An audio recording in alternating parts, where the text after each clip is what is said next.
मन में कई तरह के विचार आते हैं। कभी कभी तो ना चाहते हुए भी मन में अश्लील विचार आ जाते हैं। मनुष्य का मन बहुत ही चंचल होता है और इसलिए मन में कई तरह के विचार उत्पन्न होते हैं। क्षण भर में ही व्यक्ति का मन कई चीजों को सोचने लगता है। इसलिए तो कहा जाता है कि मन को काबू करना आसान नहीं।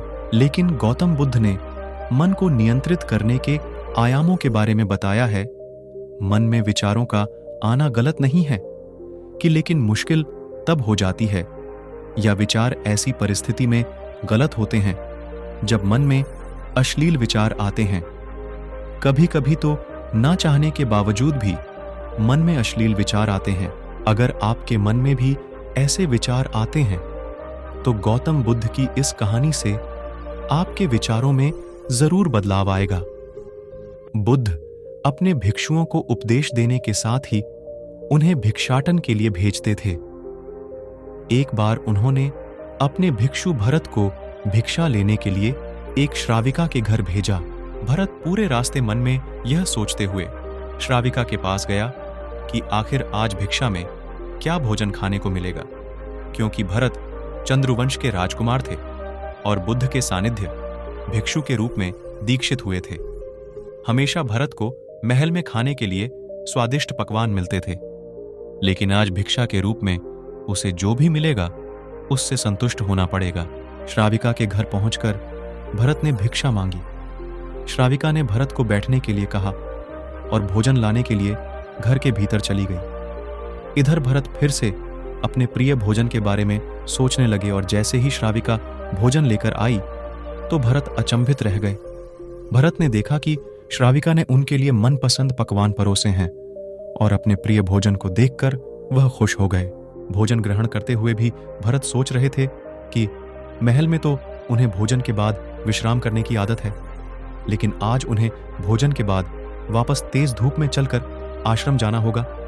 लेकिन भोजन के बाद श्राविका ने भरत को कुछ समय के लिए विश्राम करने का आग्रह किया। भरत फिर से खुश हुए कि आखिर आज उनके मन की सारी इच्छाएं कैसे पूरी हो रही हैं।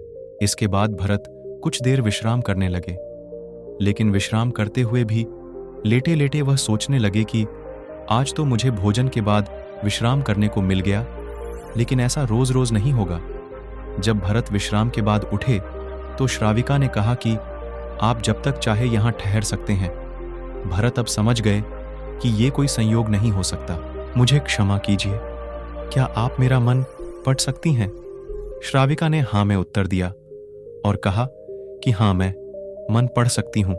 शुरू में यह कठिन था, लेकिन फिर मैंने स्वयं के मन विचारों को देखना शुरू किया। पहले मेरे विचारों की संख्या अनगिनत हुआ करती थी।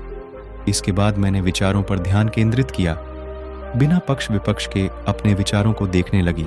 इस तरह से धीरे धीरे मेरे मन में विचारों की संख्या कम होती गई और सारे व्यर्थ विचार दूर हो गए। इसके बाद से ही मैं दूसरों के मन में चल रहे विचार को पुर लेती हूं। हालांकि श्राविका की बात सुनकर भरत घबरा गए। इसके बाद भरत ने श्राविका से आज्ञा ली और आश्रम के लिए निकल पड़े। रास्ते में भी भरत फिर से मन में आए विचारों का स्मरण करने लगे कि श्राविका के बारे में उसके मन में अश्लील विचार भी आए थे। श्राविका ने उसे भी जान लिया होगा, वह मेरे बारे में क्या सोचती होगी। भरत खुद को लज्जित महसूस कर रहे थे। भरत ने आश्रम पहुंचकर गौतम बुद्ध से कहा कि अब मैं कभी भिक्षाटन के लिए नहीं जाऊंगा। बुद्ध ने भरत को पास बुलाया और कहा कि क्या हुआ है, तुम मुझे सारी व्यथा बताओ। भरत ने सारी बातें बुद्ध को बताई। इसके बाद बुद्ध ने कहा कि अगले 1 हफ्ते तक तुम भिक्षाटन के लिए उसी श्राविका के घर पर जाओगे, लेकिन तुम्हें इस बात का ध्यान रखना होगा कि कल भिक्षाटन के लिए जाते हुए तुम अपने चित्त को पूरे होश में रखना। तुम्हारे भीतर क्या विचार उठे उन पर ध्यान केंद्रित करना और यह भी ध्यान रखना कि तुम्हारे मन में कौन सी वासना उठ रही है। तुम कल इन सभी चीजों को ध्यान में रखकर जाना और इसके बाद मुझे वापस आकर बताना। अगले दिन भरत भिक्षाटन के लिए गए। बुद्ध के बताए अनुसार वह पूरे रास्ते अपने होश को जागृत रखते हुए चल रहे थे। जब श्राविका का घर आया तो भरत ने भिक्षा मांगी। उसके भीतर कोई वासना नहीं थी और ना ही कोई विचार उत्पन्न हो रहे थे, क्योंकि उसने अपने मन को पूरी तरह जागृत रखा था। भरत ने भिक्षा ली और आश्रम चला गया। भरत ने बुद्ध को प्रणाम किया और कहा कि आज उसे जिस आनंद की अनुभूति हुई वह पहले कभी नहीं हुई। यह शरीर है और यह सब हजारों वर्षों से सिखाया गया है। एक केवल तुम्हारे सोच लेने से, शपथ लेने से यह टूटने वाला नहीं है, जिसका तुम्हें संतुलन उपयोग करना है। तुम एक जीवित ऊर्जा हो जो कुछ भी अनुभव करने के लिए स्वतंत्र है, जो निर्माण करने के लिए स्वतंत्र है। इसीलिए तुम अपने आप को पहचानो। यह बोलकर गौतम बुद्ध मौन हो गए। इस कहानी से हमें यह सीख मिलती है, हमारे विचारों का महत्व कितना अधिक होता है। हमारे विचार ही हमारे भविष्य की दिशा को निर्धारित करते हैं। हमें सकारात्मक विचारों को मन में पूरी शक्ति के साथ अपनाना चाहिए ताकि हम सही दिशा में आगे बढ़ सकें। अगर हमारा वीडियो अच्छा लगा तो हमारे चैनल को सब्सक्राइब जरूर करें। आप सभी का दिल से धन्यवाद।